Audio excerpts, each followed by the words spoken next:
Namaskar. Revered Professor Vedanta Rai, our esteemed advisor Nitai Godkar, and our esteemed invitees and friends, members of Renassa University. This time we would like to begin the meeting, and before we begin the deliberations, I request Professor Vaswanta Devi to kindly present the Vedic.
स्वस्ति न इंद्र वृद्धश्रवः स्वस्ति न पूषा विश्वदेवः स्वस्ति नस्तक्षुरिष्टनेमिः स्वस्ति न बृहस्पतिर्दधातु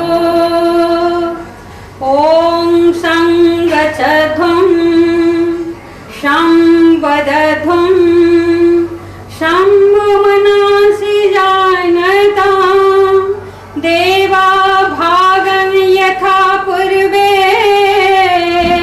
संजनाना उपासते समानो मंत्रः समिति समानि समानं मनः सह चित्तमेषां समानं मंत्रमभिमन्त्र एव समानेन वः विसजुहोमि ॐ सहना भवतु सहनौ भुनक्तु सह बीजं करवावहै तेजस्विनावधीतमस्तु मा विद्विषावहै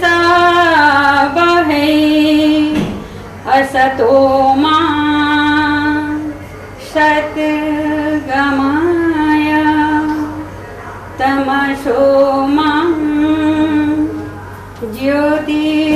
ज्योतिर्गमय मृत्योर्मा अमृतं गमय ऋतं वदिष्यामि सत्यं वदिष्यामि तन्माम् अवतु तद्भक्तारम् अवतु अवतु माम् अवतु भक्तारम् सर्वे भवन्तु सुखिनः सर्वे सन्तु निरामयाः सर्वे भद्राणि पश्यन्तु मा कश्चित् दुःखभाग् भवेत् ॐ शान्तिः शान्तिः शान्तिः For setting the tune for this deliberations ahead, because these verses which she presented, that strikes the keynote of the Vedic and the Upanishadic philosophy, way of life. Friends, today we have with us Professor Vedanta Rai, who has been also here in Puri chapter before, once before. and there has been a persistent on the part of members to listen to him again and again. That is because, as you know, that Renasa stands for a very important cause, the cause being to educate, to update, to sensitize intellectuals from cross sections of society, intellectuals who really stand declassed because they are the people who are not only in the vanguards of social change, but they are the people who really are ready to share and care with society.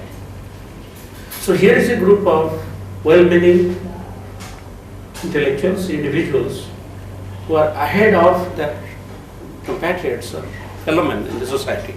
Insofar as they are educated and they are in the mainstream of, and they are the people who spearhead different activities in the society. So people by and large look for them for guidance, for inspiration. With this rationale behind, Renasa organizes such get-togethers, such meetings, different parts of Odisha and different parts of the world. It's a movement across the world, so that the people who are definitely the intellectual, the product of a society, they are sensitized so that they feel the onerous obligation of giving back to the society in their own ways.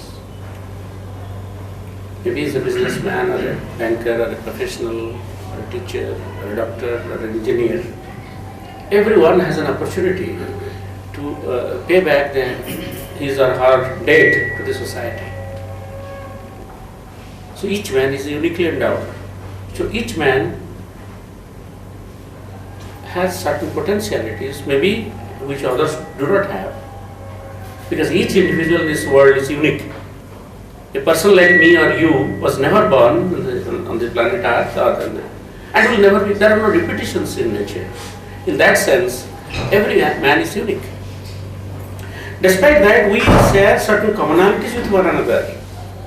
That is why we think in terms of living together, live and let live. It is only man who can think of building up a universal fraternity. This is what our forefathers, the Vedic seers, hands and thinkers said, that Vasudhaiva Kutumbakam means they were visualizing a society where people, despite their differences or despite the divergences, they can live together as members of a family, live together. Love, mutuality, sacrifice. So this should be so you see, long before in the bygone days, our forefathers thought of an ideal living, an ideal society, an ideal polity, what kind of administration we should have. We find that Vedas and Upanishads are rich in such ideas, but ideas are not enough unless they are translated into living reality.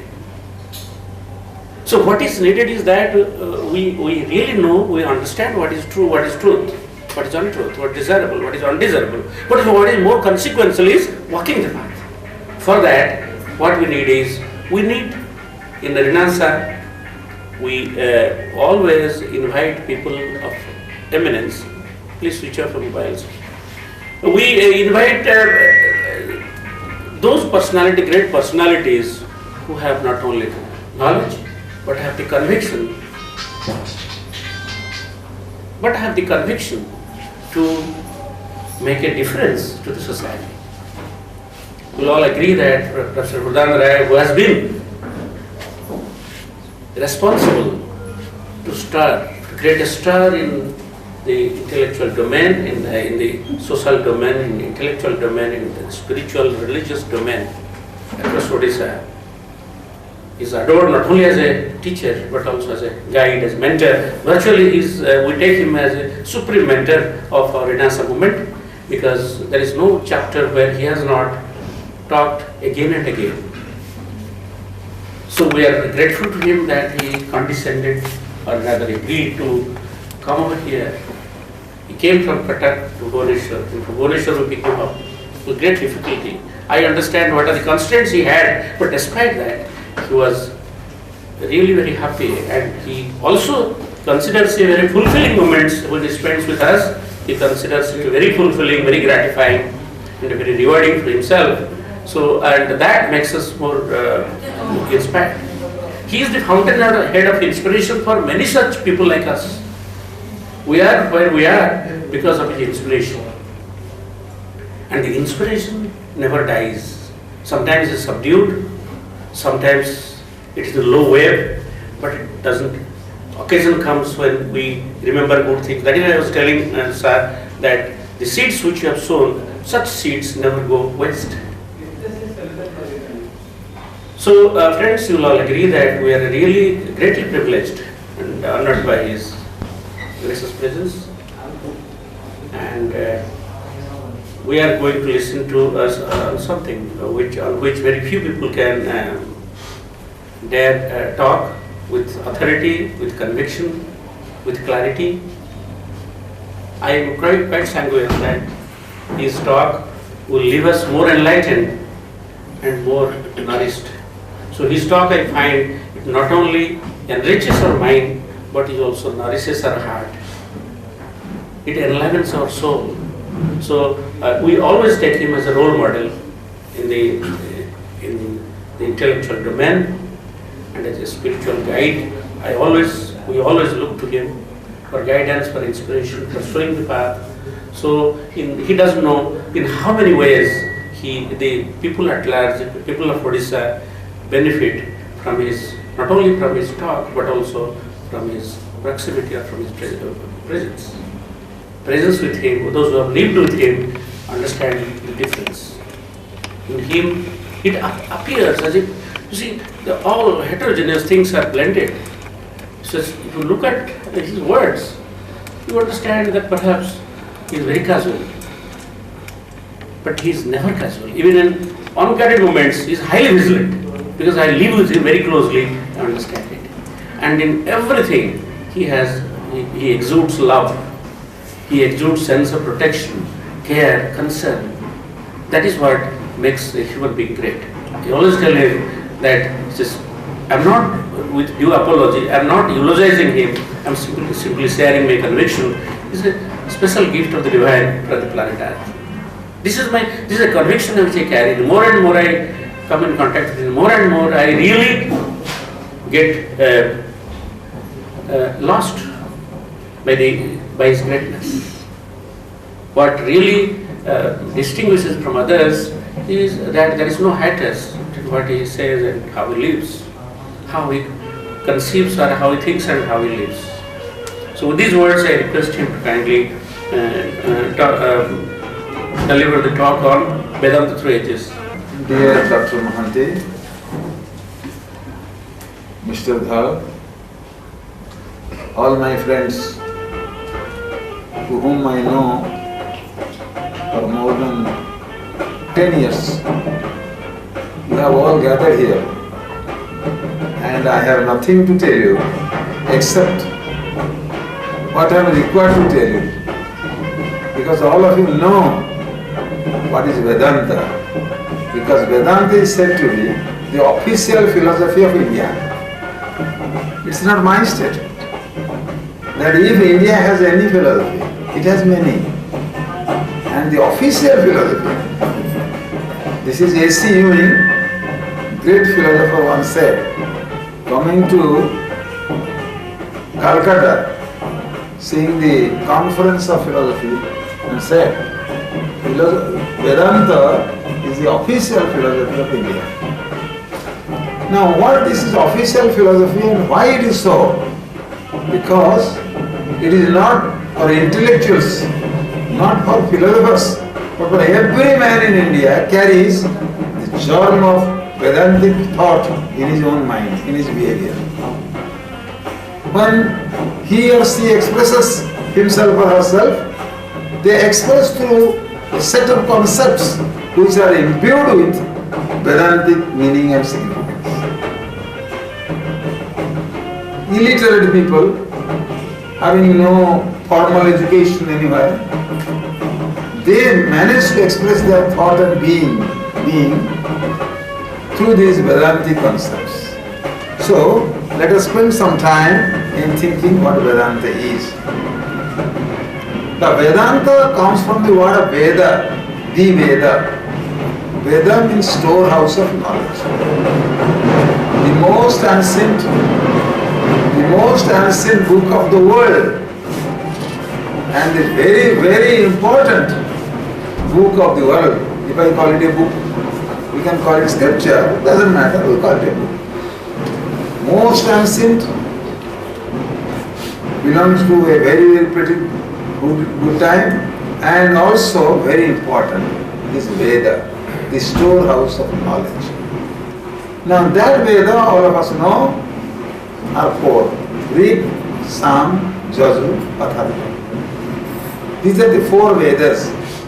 They are readily available now in the market. Once it was not available anywhere, but now it is available in the market. It's a good in Oriya translation also, and in English very many, in Bengali also. Those are the storehouse of knowledge. And what happens to that storehouse of knowledge? Veda has four parts. Each Veda, there are four Vedas, and each Veda has four parts. The first is Samhita.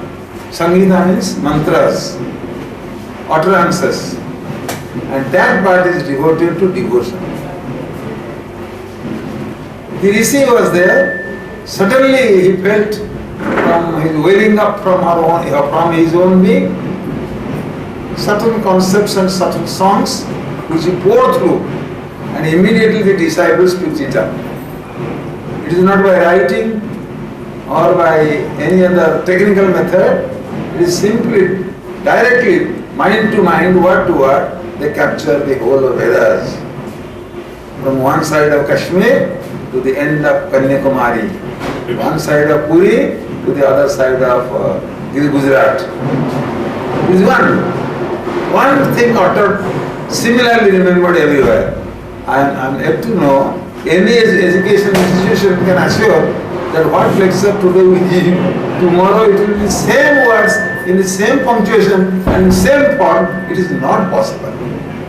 So, the Veda has such a great significance for people of India and for the people of the world, because Max Muller himself said that it is rare that people give the Veda is somewhere in India. It is there here, but who knows where from it has come, how it has come, or where from it has originated. These are not our point. But we shall say the first is Samhita.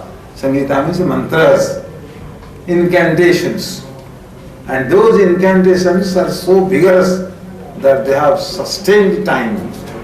Anybody, just madam was bringing some of them here, and immediately thrilled in our being, though we understand it or not in Sanskrit form.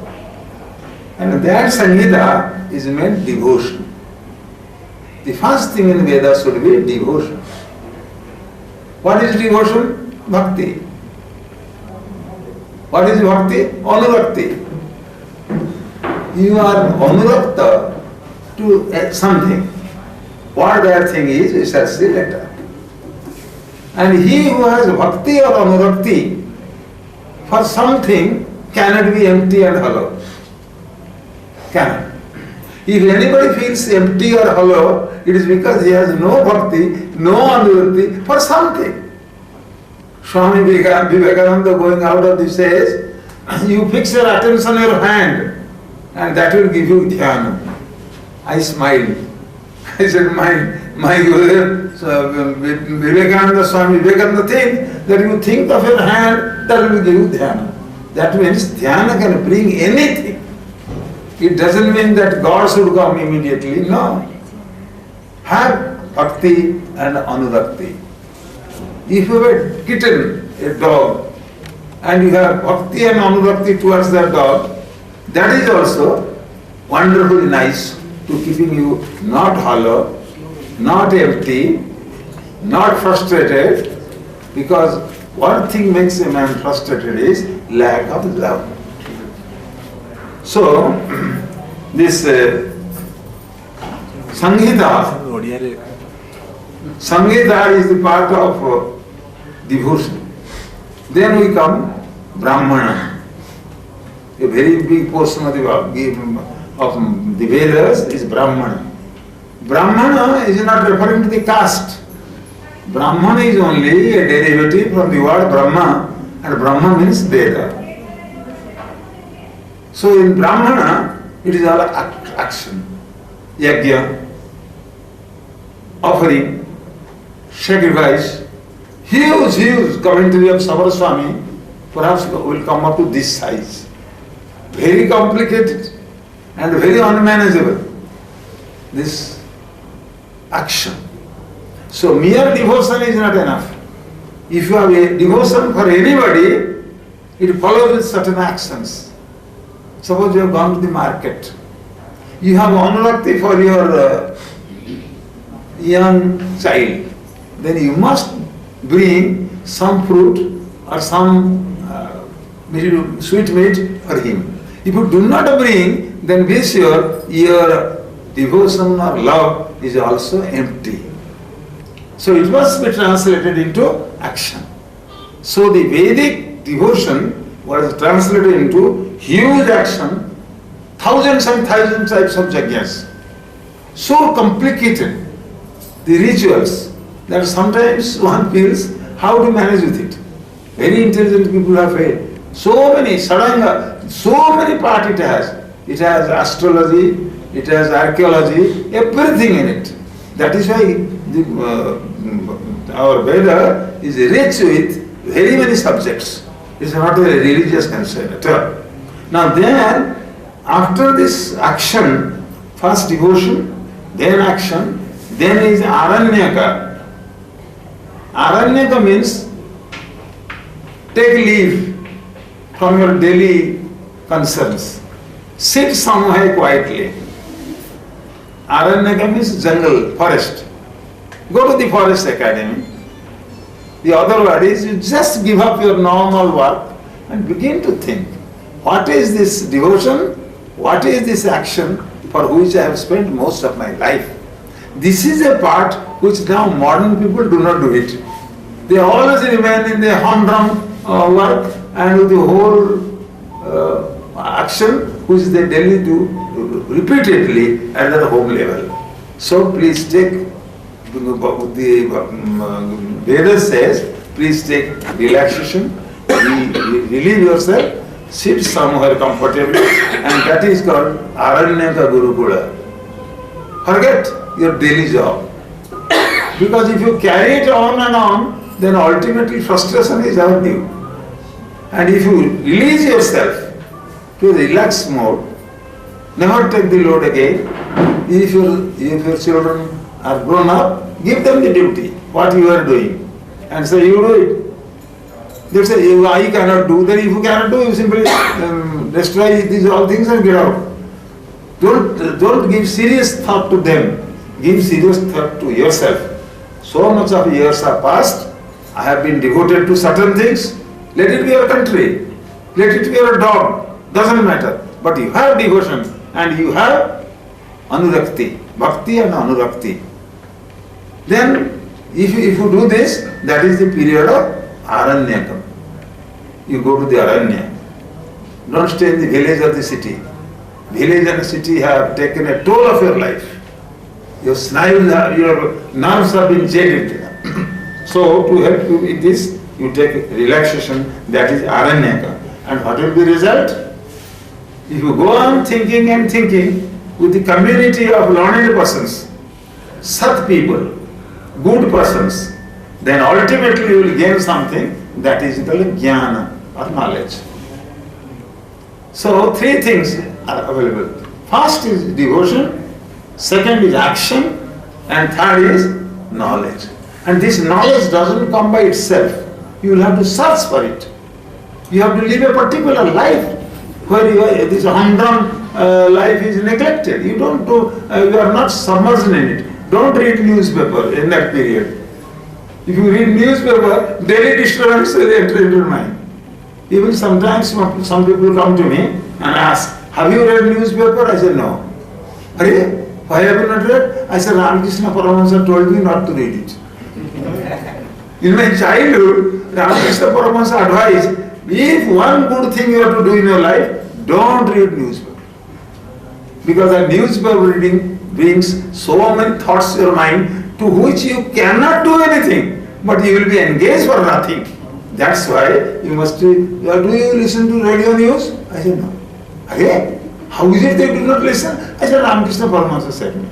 So Ramakrishna Paramahansa, who is a way by which in this 19th century, such a great powerful man, illiterate completely almost, and very powerful disciple Swami Vivekananda, roaring with the top of his voice in America, that what is Vedanta. So at good times also you can read Vivekananda, read also Ramakrishna Paramahansa. He said simply you have wasted your life by reading this newspaper and reading also, so hearing this all the radio and TV. Get yourself free. Of course, remember, our children will never obey us. I can put a red line here. You go and tell your student, your children, that please do not read newspaper, do not sit before TV. They will sit all the time because it is the age of revolution against truth. There was a time when there was an age of revolution towards falsehood, against falsehood. But now it is a period when what is truth, what is good, what is beneficial, they are now in the revolution against it. Then comes Upanishad. Upanishad means jnana. How? Sad. Sad means sit near. Guru says, Upa means nearer, and Sad means sit. Sit nearer. Don't sit apart. So Guru will ask, oh, you have come to Aranyaka? Yes. Then come nearer. Because I will tell you some secret things. It must not be told to others. Because if it is told to others, who is not qualified enough, he himself will not be able to assess it, cannot. So you can only assess it the moment I will tell you a simple word and you will realize what it is. What is the highest good? In our life we have many good things. What is the highest good? Then Guru will say, come and sit near. Because if in a big sound I give you, what happens? Others will not accept it. It is not for general consumption. It is consumption for specialized people. Those who have a mind for it, training for it, inclination for it, they alone can accept it. So that is one meaning of Upanishad, Rahasya Vidya. Second meaning is Sat, means to loosen. Something is very tight on your hand. Loosen it, loosen it. Similarly, if you think this Upanishad truth, it will loosen the hard tie which binds you down, takes away your freedom. It will be loosened. And then Sad also means to cut. And you will find a time when there is no compulsion on you. You are as free as a bird or as free as anything could be. So Upanishad is a science, Rahasya Vidya, the mysterious subject. Very simple. You shall see what it is. But it must not be told to everybody, because everybody is not in a position to accept it. He who accepts, he is qualified. The only qualification is he who accepts. Not that qualified people will accept it, but those who will accept it are qualified. This must be from the standard. Now this Upanishad, how many numbers are there? Innumerable. Somebody will tell you how many Upanishads are there. Your answer, simple answer is innumerable, not countable. Then what to do? But it has been said 180 Upanishads are important. And it is given in Muktiko Upanishad.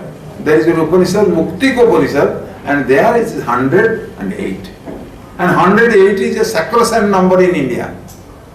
108, mere 18, these are very important. 5, 3, these are very important numbers.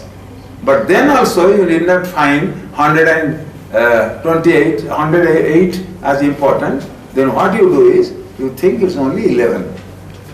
There are only 11 Upanishads which are fundamental and basic. They are available in print, in any language, surely in English, In any language, these are available and they are the fundamental. Isha, Kena, Katha, Prasna, Mundak, Mandukya, Taitiriya, Chandogya, Brihadaranya, Sweta Sutra. These are the 11. Some people say Sweta Sutra need not be taken into consideration. All right, then 10. Ramakrishna Mission says that there are 10 principal Upanishads. What has been written in these Upanishads has been written in 108 Upanishads also. And what has been written in 180 Upanishads have been written in the innumerable Upanishads. So we must be careful, either 10 or 11 number of Upanishads. Very simple, it's not very difficult. Now let us enter into the arena of Upanishad or Vedanta. Why they are called Vedanta? Anta means end. Now Veda has 4 parts. Samhita, Brahman, then Aranyaka and Upanishads. So the 4th part, that is the end part, is called Vedanta. Anta means essence, nirjasa. Most vital things are available. And that is why the whole Veda, squeezed through action, through meditation, through practice, you get into Vedanta. So one word, it is the end of the Veda, 4th part of the Vedas. In the other also, it is essence that lies with it, only one essence. Suppose you take such a fruit, big fruit. Now try to squeeze it, then you shall find that juice will come out. Then try to condense the juice and try to analyze it. Ultimately you will find such a small important thing will come out to which you say this is the essence. It will be called less and less and less. Now similarly, the Upanishad bring you to the most vital problem of knowledge, devotion and action. Now the first one is called Ishavasya Upanishad. This Upanishad has an importance. It is in the Samhita, it is in the Brahmana, and it is in the Upanishad. In others Upanishads are not connected with either Samhita or with Brahmana. So some of the orthodox people say that Upanishad is not a Veda. Upanishad is not a Veda. Mere Samhita and Brahman, they are called Vedas. Mantra Brahmanayo Veda Namadeya. But they forget Upanishad, this Ishavasya Upanishad is present as